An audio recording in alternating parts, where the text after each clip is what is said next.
July 1ರಿಂದ ರಾಜ್ಯದಲ್ಲಿ G ಯೋಜನೆ ಜಾರಿಗೆ ನಿರ್ಧಾರವನ್ನ ಮಾಡಲಾಗಿದೆ. ಆರ್ಥಿಕ ಹೊರೆ ಆಗ್ತಾ ಇದ್ರು ದುರ್ಬಲ ವರ್ಗಗಳ ಹಿತದೃಷ್ಟಿಯಿಂದ ಜಾರಿ ಮಾಡಲಾಗ್ತಾ ಇದೆ.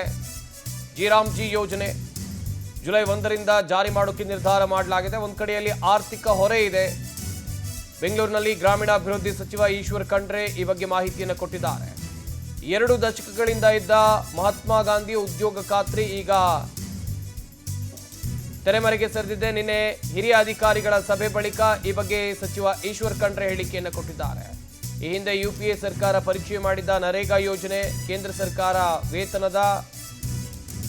ವೇತನ ವೆಚ್ಚದ ಶೇಕಡ 90ರಷ್ಟು ಭರಿಸ್ತಾ ಇತ್ತು. ಆಗ ರಾಜ್ಯಗಳು ಕೇವಲ ಶೇಕಡ 10ರಷ್ಟು ಮಾತ್ರ ನೀಡಬೇಕಾಗಿತ್ತು.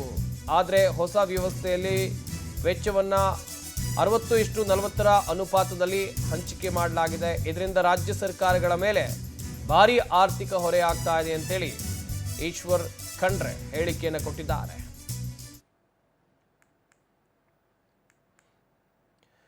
ನರೇಗಾ ಯೋಜನೆ ಪ್ರತಿಯಾಗಿ ಜಿ ಯೋಜನೆ ಜಾರಿಗೆ ಒಂದು ಕಡೆಯಲ್ಲಿ ಇದೇ ವಿಚಾರಕ್ಕೆ ಸಂಬಂಧಪಟ್ಟ ಹಾಗೆ ರಾಜಕೀಯ ಜಟಾಪಟಿಯು ಕೂಡ ಜೋರಾಗಿತ್ತು.